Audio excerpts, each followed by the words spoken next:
अगर समझ से काम ना लिया जाए तो हर काम एक बोझ बन सकता है, लेकिन एक बुद्धिमान आदमी कठिन से कठिन काम को भी अपना ध्यान बना लेता है।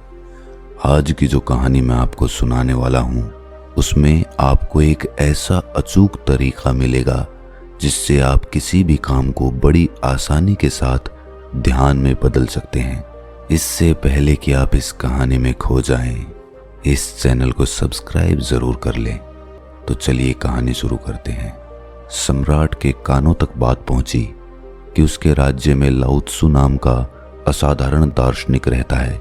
जब मंत्री ने बताया कि लाओ त्सु के एक एक शब्द में जीवन का सत्य छुपा हुआ है, उनके जैसा प्रबुद्ध व्यक्ति दूर दूर तक नहीं है, तब सम्राट ने सोचा कि एक बार चलकर देखना चाहिए कि वो आदमी कितना महान है।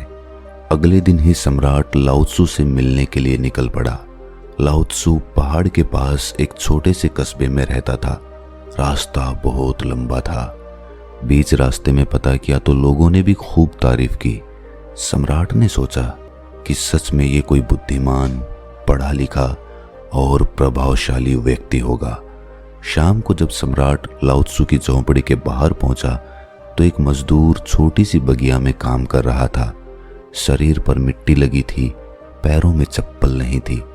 सम्राट ने पूछा, महोदय, लाओ त्सु कहाँ है? मैं उनसे बहुत दूर से मिलने के लिए आया हूँ। उस आदमी ने कहा कि श्रीमान, आप अंदर बैठिए, मैं अभी लाओ त्सु को बुलाता हूँ। सम्राट अंदर बैठकर प्रतीक्षा करने लगा। थोड़ी देर में लाओ त्सु ने झोंपड़ी में आकर नमस्कार किया। सम्राट ने हैरान होकर कहा, अरे आप तो वही व्यक्ति हैं जो अभी बाहर थे। लाओ त्सु ने कहा कि कसूर माफ करें, मैं छोटा सा काम कर रहा था। मैं ही लाओ त्सु हूँ, आप अपने आने का कारण बताएं। सम्राट ने कहा, मैंने सुना है कि आप जैसा असाधारण व्यक्ति राज्य में दूसरा कोई नहीं है, तो मैं आपसे मिलने के लिए चला आया। मैं आपसे आत्मज्ञान पर उपदेश चाहता हूँ, लेकिन मुझे माफ कीजिए, मैं देख रहा हूँ कि आपके पास ना तो कोई किताब है, ना कोई सिद्धि, ना कोई कला के संकेत दिखते हैं, लेकिन फिर भी आप बहुत शांत दिख रहे हैं। क्या मुझे आप अपना रहस्य बता सकते हैं? लाओ त्सु ने कहा कि सुबह का समय ठीक रहेगा, कल सूर्योदय होने से पहले आप मुझसे मिलिए। ये कहकर लाओ त्सु मौन हो गए। उस रात सम्राट को नींद नहीं आई। उसे कौतूहल था कि लाओ त्सु मुझे क्या बताने वाले हैं। अगले दिन सम्राट वहां पहुंचे तो लाओ त्सु बगीचे में खड़ा था। लाओ त्सु ने कहा, सम्राट, यहाँ आइए और इस जग से पौधे पर धीरे धीरे पानी डालिए। लाओ त्सु ने कहा कि ऐसा करते करते इन 15 पौधों पर पानी डालना, लेकिन पानी डालते समय तुम कुछ और मत करना, ना ही कुछ और सोचना। अपना ध्यान पानी और पौधे पर बनाए रखना। अगर कोई विचार आए तो रुक जाना और दोबारा पहले पौधे से पानी डालना। जब तुम सारे पौधों को पानी दे दो तब मेरे पास आना। सम्राट को पहली बार इस तरह का काम मिला था। सम्राट ने बड़े ध्यान से पहले पौधे में पानी डाला, फिर दूसरे पौधे में पानी डाला, फिर तीसरे पौधे पर जा ही रहा था कि वो अपने महल के बगीचे के बारे में सोचने लगा। सम्राट बुद्धिमान था। उसे पता था कि लाओ त्सु उसकी परीक्षा ले रहे हैं। अगर वो चालाकी करेगा तो पकड़ा जाएगा। इसीलिए सम्राट दोबारा पहले पौधे पर पानी डालने गया। इस बार वो दूसरे पौधे तक ही पहुंचा था कि पानी डालते डालते वो नदी के बारे में सोचने लगा। सम्राट परेशान होकर दोबारा पहले पौधे के पास पहुंचा। सम्राट जितनी कोशिश करता उतना व्याकुल हो जाता और खुद को किसी न किसी विचार में फंसा हुआ पाता। आखिर शाम हो गई, लेकिन सम्राट आखिरी पौधे तक पहुंच नहीं सका। जब सम्राट थक कर बैठ गया तब लाओ त्सु ने कहा, सम्राट, मैं तुम्हारी ईमानदारी से बहुत खुश हूं, इसीलिए सुनो। जब मन विचारों से खाली होता है तब उसमें मन का असली स्वरूप यानी साइलेंट अवेयरनेस प्रकट होती है। तब हर साधारण काम भी तुम्हें असीम ज्ञान और शांति दे सकता है। राजा ने कहा, लेकिन ये संभव कैसे है? जब हम काम करते हैं तो हमें कई विचार परेशान करते हैं। लाओ त्सु ने कहा, सम्राट, तुम पौधे में पानी नहीं डाल रहे थे, तुम जल्दी से जल्दी अपना काम खत्म करना चाहते थे। तुम्हें काम खत्म करने की जल्दी थी जिससे तुम मुझसे बात कर सको, इसीलिए तुम्हें यह काम बोझ लग रहा था, जिसके कारण तुम इस पल में रुक नहीं पाए। अगर तुम इस पल की कीमत समझकर केवल पौधे और पानी पर ध्यान देते तो तुम्हें कोई विचार परेशान नहीं करते।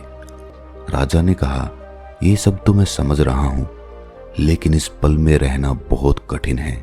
क्या मुझे इसके लिए अकेले रहकर तपस्या करनी पड़ेगी? लाओ त्सु कहते हैं कि शांत मन तो पहले से मौजूद है, इसके लिए कहीं जंगल जाने की जरूरत नहीं है।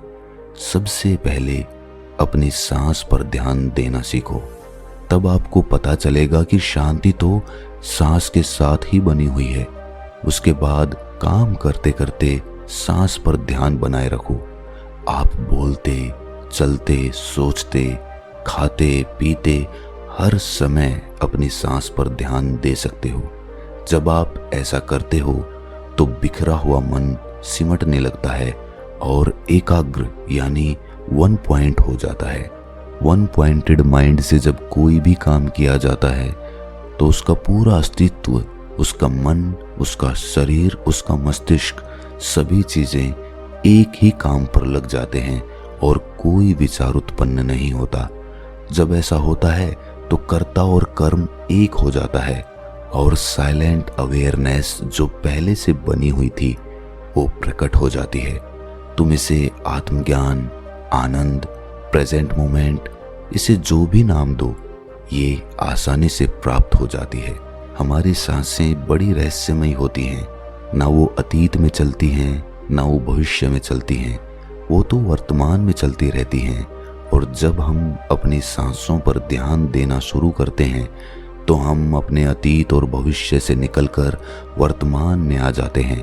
और जब हम वर्तमान में जीना सीखते हैं तो वर्तमान में कोई विचार नहीं होता, क्योंकि विचार सिर्फ भविष्य या अतीत के कारण पैदा होते हैं। लाओ त्सु कहते हैं कि जो मन मुश्किलों का विरोध नहीं करता, जो मन परेशानी से भागता नहीं है, केवल सचेत रहता है, वो मन हर परेशानी को पार कर जाता है। कभी काम को बोझ मानकर जल्दी जल्दी खत्म करने की कोशिश मत करना, क्योंकि इससे तनाव पैदा होता है। आप यहाँ नहीं बल्कि कहीं और होना चाहते हो। तनाव के कारण मन में विचार हावी होने लगते हैं और काम जो वर्तमान का दरवाजा था, वर्तमान में जीने की कला था, वो सच में बोझ लगने लगता है। इसकी जगह काम शुरू करने से पहले अपना ध्यान सांस पर ले आओ और फिर काम के दौरान भी ऐसा ही करो। सांस का ध्यान धीरे धीरे काम के ध्यान में बदल जाएगा।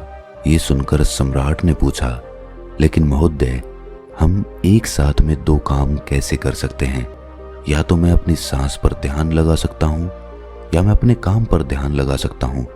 अगर मैं अपनी सांस पर ध्यान लगाता हूँ तो मेरा काम पूरे तरीके से पूरा नहीं हो पाएगा, और अगर मैं पूरा ध्यान काम पर लगाता हूँ तो मैं सांसों पर ध्यान नहीं लगा पाऊंगा।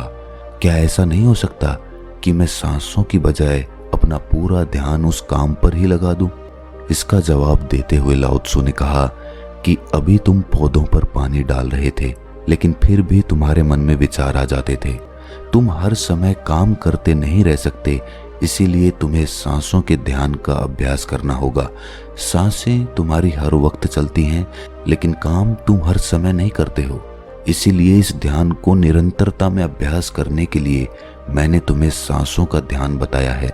एक बार तुम्हारा मन एकाग्र हो गया, विचारों से खाली हो गया, उसमें कोई विरोधाभास नहीं रहा, फिर तुम जिस काम पर भी चाहोगे, जितनी देर के लिए भी चाहोगे, तुम्हारा ध्यान उस काम पर उतनी देर के लिए टिका रहेगा।